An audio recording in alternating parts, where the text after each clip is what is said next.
Saludos y bienvenidos. Hoy quiero que tengan la oportunidad de compartir la experiencia, el conocimiento, el saber de María Jesús Álava. Ella es psicóloga, ha obtenido premio a la mejor labor de divulgación de psicología en el año 2017. Fue escogida, por cierto, una de las top 100 mujeres líderes en España en varios años. Hoy quiero que hablemos de su libro La inutilidad del sufrimiento, un libro de psicología número 1 en ventas, claves para aprender a vivir de manera positiva. María Jesús, bienvenida, gracias por acompañarnos. Muchísimas gracias, Stephanie. La inutilidad del sufrimiento, como tú titulas a este libro, porque no es útil según lo que queramos hacer con él, creo yo. Tú te refieres más a dejar de sufrir por eso que ya pasó, que ya no tiene solución. Efectivamente. Fíjate, nosotros tenemos un centro de psicología muy grande aquí en España, donde vemos más de 2.000 personas cada año y constantemente hacemos estudios con ellos. ¿Qué es lo que vemos? Que esa gente cuando viene y se siente muy mal y viene sufriendo, piensa que tiene motivos suficientes para sufrir. Empezamos a trabajar con ellos y al cabo de 2 sesiones les decimos, oye, tú viniste diciendo que tenías motivos para sufrir porque tenías un marido que no te quería suficiente, porque tenías un hijo que en ese momento pues, te estaba desobedeciendo mucho, por problemas en el trabajo, con familia, con amigos, con lo que sea. Y estabas muy convencida o convencido que tenías razones para sufrir. Hoy sigues pensando, después de haber trabajado contigo, que era lógico que tú tuvieras razones para sufrir. Y más del 95% de las veces nos dicen que no. Es decir, nosotros, ¿qué es lo que vemos? Es imposible no sufrir cuando se muere una persona muy querida, cuando tienes un accidente, cuando hay un drama en tu vida. Pero eso ocurre muy pocas veces. La mayoría de las veces la gente sufre porque se ha enfadado alguien con él, porque ha tenido un problema cotidiano, por cosas de la vida cotidiana. Ese es un sufrimiento inútil que, sin embargo, nos deja sin energía, sin vitalidad. A la gente les sumerge en estado de crisis, de ansiedad, de depresiones. Ese es el sufrimiento inútil, el que no merece la pena. Me gusta cuando María Jesús dice el sufrimiento puede diferenciarse entre este sentimiento natural, espontáneo y humano ante situaciones límites, pero que otra muy distinta es ese pozo en el que caemos ante determinados hechos que ya no tienen marcha atrás. Entonces, tú dirías, María Jesús, sufrir también a la medida, ¿no logramos a veces distinguir que existen hasta tipos de sufrimientos? Sí, sufrimientos que a veces incluso son necesarios para tomar conciencia perfectamente de una situación, sufrimientos que te hacen reaccionar en ese momento. Imagínate una situación de humillación o de vejación que te das cuenta y en ese momento dices, tengo que coger y salir adelante, tengo que poner frenos a estas personas. Sufrimientos irremediables, cuando se te ha muerto la gente, una persona muy querida. Sufrimientos reactivos, me acaban de insultar, pues yo en ese momento me siento mal y entonces empiezo a sufrir inmediatamente. Pero la mayoría de las veces, independientemente de lo que haya pasado, sufrimos por nuestros pensamientos. Es decir, hay mucha gente que se cuenta muy mal la vida y ante lo que le está pasando, en lugar de decir, bueno, esto es dificultad, oye, una ocasión para aprender, empieza a decir, esto es imposible, no hay forma de solucionarlo, qué mala suerte tengo, toda mi vida lo voy a pasar mal. Eso es lo que tenemos que huir claramente. Tenemos que saber contarnos bien la vida y dejaremos de sufrir muchas veces. Con frecuencia encontramos esas personas que suelen machacarse sin piedad inmediatamente después de un error. Algo que hayan hecho mal quizás y empiezan a recriminarse, a traer a la memoria hechos pasados, a recordar hasta de forma, María Jesús, punitiva quizás o recriminatoria esos sucesos. Tú dices, eso favorece la repetición de estas escenas, solo favorece a la repetición de esos errores también en el futuro. ¿Por qué? Claro, fíjate, Stephanie, hay un tema que es crucial y es el cerebro no tiene tiempo verbal. No distingue el pasado, el presente y el futuro. Cuando tú traes a tu mente un hecho que ya pasó en el tiempo, que te hizo sufrir, lo vuelves a vivir como si estuviera sucediendo en este momento y por eso te vuelves a sentir mal y por eso te vuelve a debilitar inmediatamente. Del pasado tenemos que aprender. ¿Qué es lo que sucedió? Sabiendo que no se puede remediar, que no puedes volverlo atrás. ¿Qué es lo que sucedió? ¿Qué es lo que me ha aprendido en este sentido en la vida? ¿Qué es lo que yo tengo que volver a hacer?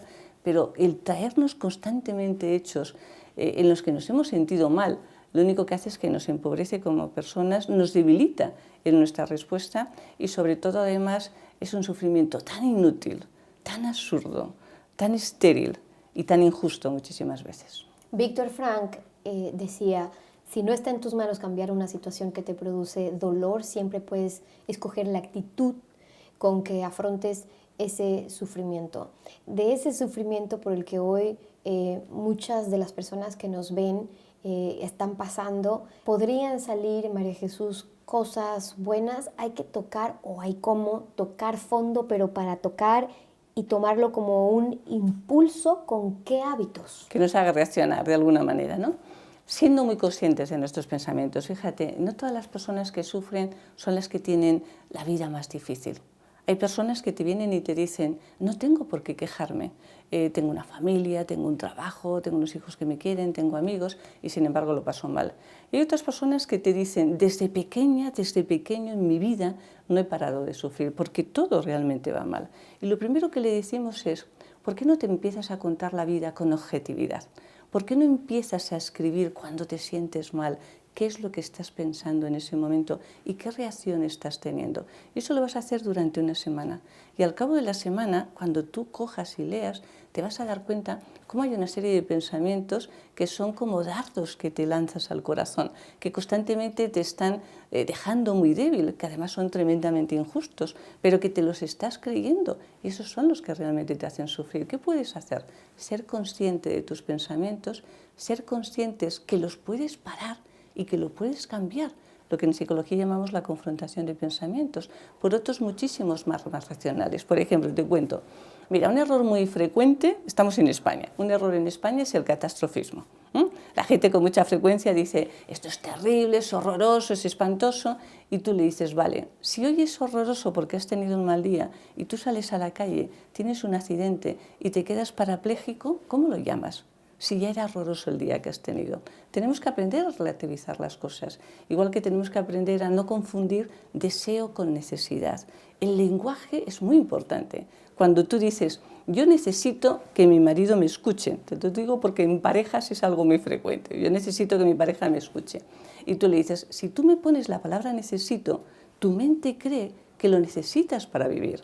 Y para vivir necesitamos comer, beber, respirar, dormir, estar, bueno, pues de las inclemencias del tiempo, pero no necesitas que te quiera tu marido. Te gustaría que te quisiera, que es una cosa muy diferente, pero no confundas un deseo con una necesidad. Si aprendemos a contarnos bien la vida, seremos dueños de nuestros pensamientos, seremos dueños de nuestras emociones. Y ahí la importancia con la que María Jesús habla en sus libros de contarnos bien la vida, como ella bien lo dice, porque los pensamientos pueden ser los responsables de nuestras emociones y lo que pensamos tiene que ver con lo que escogemos también muchas veces poner la atención. María Jesús nos ponía un ejemplo, ¿no? En una pareja, ¿no? Es que no me habla, es que quiero que me ponga atención, pero estamos concentrados o concentradas en eso que nos está molestando. Daniel Goleman decía, las emociones negativas intensas absorben toda la atención del individuo, obstaculizan cualquier intento de atender a otra cosa. Y entonces,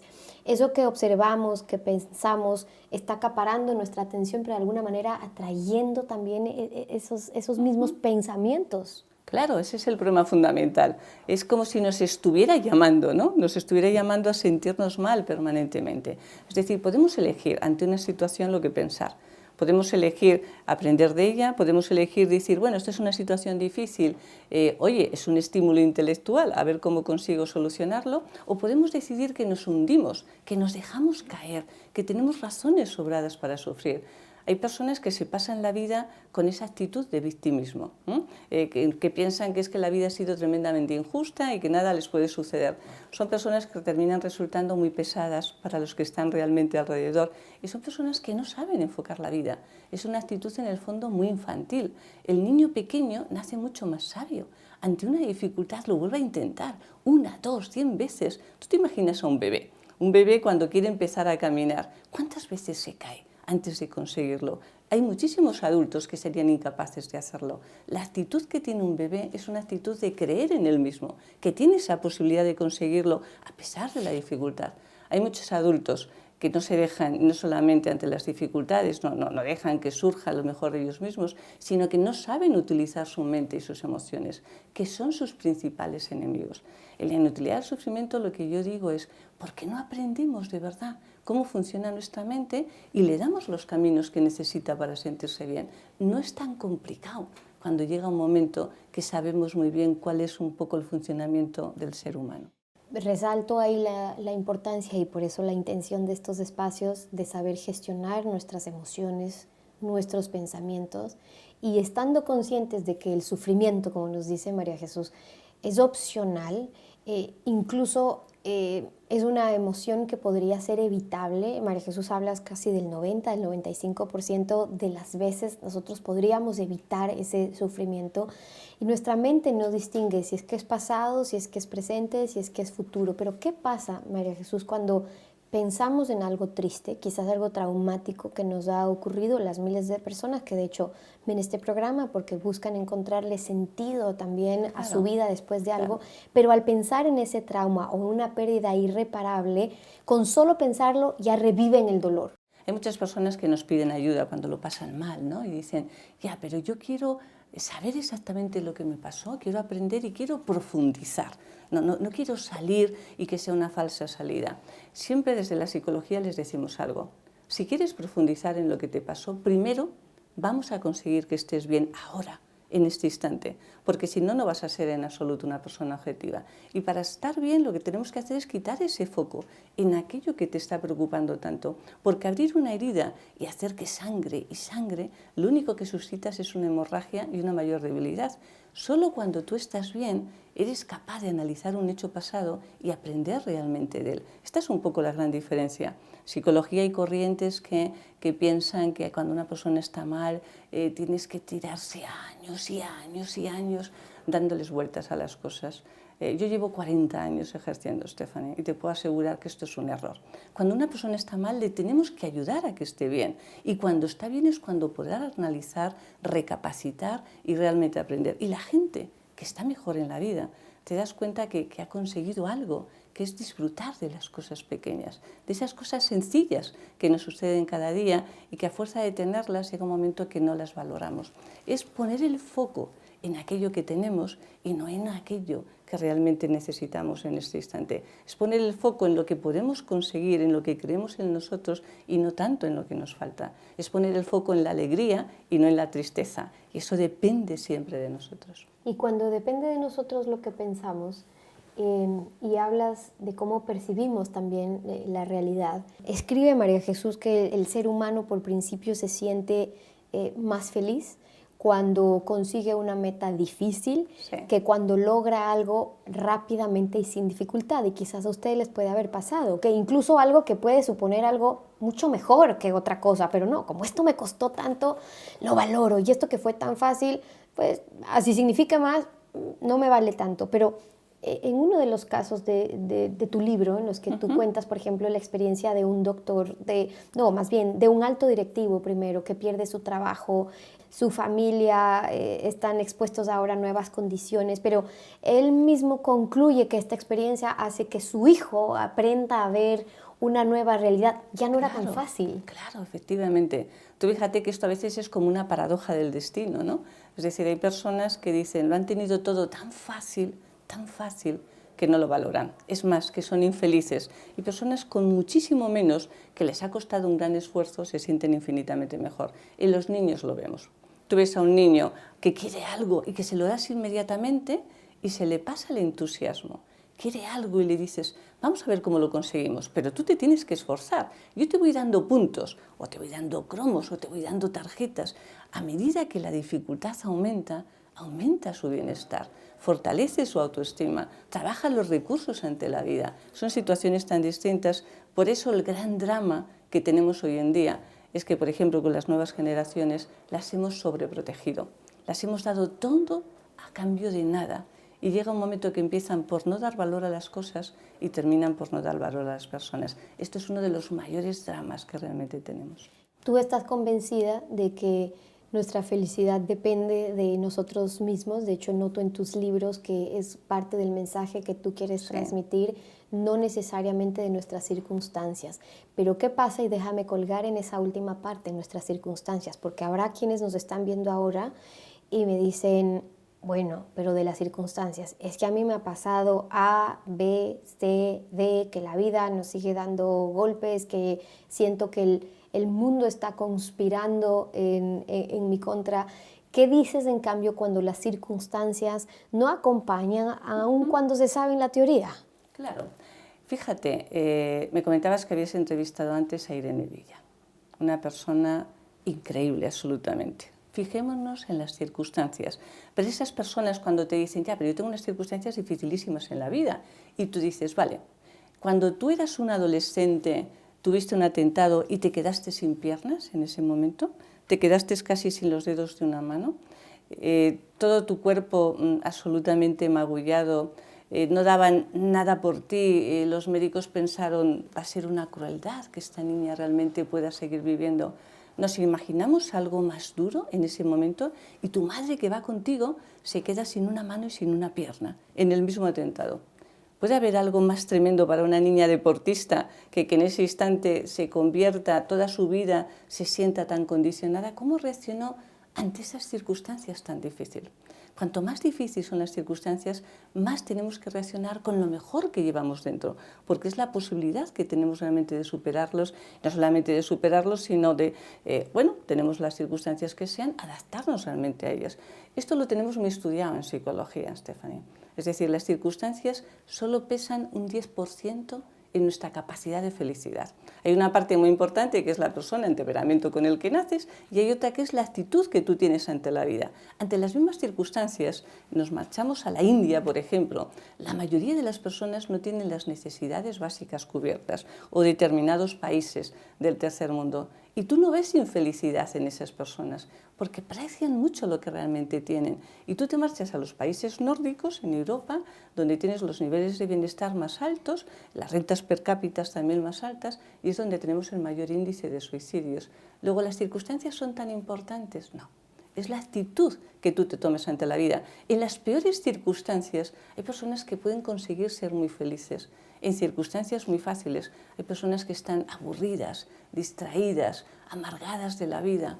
No son las circunstancias. Esto, cuando las circunstancias son muy difíciles, es complicado asumirlo. Y te dicen, no, esto es una trampa que decir los psicólogos. Yo por eso digo, yo no voy a discutir contigo en este momento. Lo que voy a hacer es, te voy a ayudar a salir, a saber encontrarte bien en esas circunstancias y luego tú, tranquilamente, con tu inteligencia, te darás cuenta, razonando, que efectivamente aquellas circunstancias no son las que provocaban tu felicidad o tu infelicidad. Déjame terminar hablando de esas personas que viven atrapadas, que tú ya te referías a ellas, estas personas que viven atrapadas en la infelicidad, de cierta manera, porque en uno de los capítulos de tu libro tú motivas a sacar lo útil de todo lo que hemos vivido, pero que así como hay quienes trabajan todos los días por intentar ser mejores, hay personas que consiguen ser felices haciendo infelices a los demás.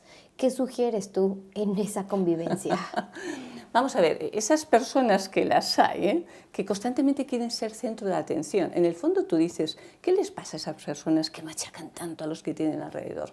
Que quieren ser protagonistas de la vida de los otros, que quieren constantemente llamar la atención. ¿Qué tenemos que hacer? Tener una cierta distancia emocional. Es decir, tú no puedes dejar que esas personas te amarguen la vida porque ellos han decidido que la quieren vivir desde esa forma y porque ellos han decidido que se sienten bien incluso. Es que hay personas que dicen, no saben estar bien porque cuando están enfermas piensan que todo el mundo está pendiente de ellos. Esto es una barbaridad, pero ciertamente es una realidad. Lo que tenemos que hacer es coger distancia como sabiendo que nos pueden dar pena, incluso lástima, que podemos intentar ayudarlas, pero que eso no quiere decir que tengamos que sentirnos como ellas. Que lo que tenemos que hacer es ayudarles para salir de ahí o respetarlas cuando vemos que no quieren salir. Pero ser nosotros, ser capaces de vivir nuestra propia vida. No hay nada peor que no tener libertad de pensamiento, porque entonces no tienes libertad de emociones. Y hay muchas personas que son muy manipuladoras. Y las personas manipuladoras se aprovechan de las buenas personas, de las personas especialmente sensibles, generosas, que quieren ayudar a los demás, que son capaces de tener una paciencia infinita y que una y otra vez les prestan atención. Ante ese tipo de personas llega un momento que tenemos que dejar de prestar atención, prestársela solo cuando dicen algo positivo, por lo menos cuando no se quejan, y desde luego coger y hacer lo que en psicología llamamos extinción, dejar de prestar atención cuando constantemente se están quejando de la vida. La vida es fantástica si la queremos vivir bien. Puede ser difícil, sin duda, pero dependerá de la actitud que nosotros tengamos. Y eso es algo que lo llevamos dentro. Y es ejercer nuestra libertad o abdicar de ella. Y con eso último me quiero quedar. Gracias, María Jesús, por compartir tus conocimientos. Y con ustedes, hasta una próxima oportunidad.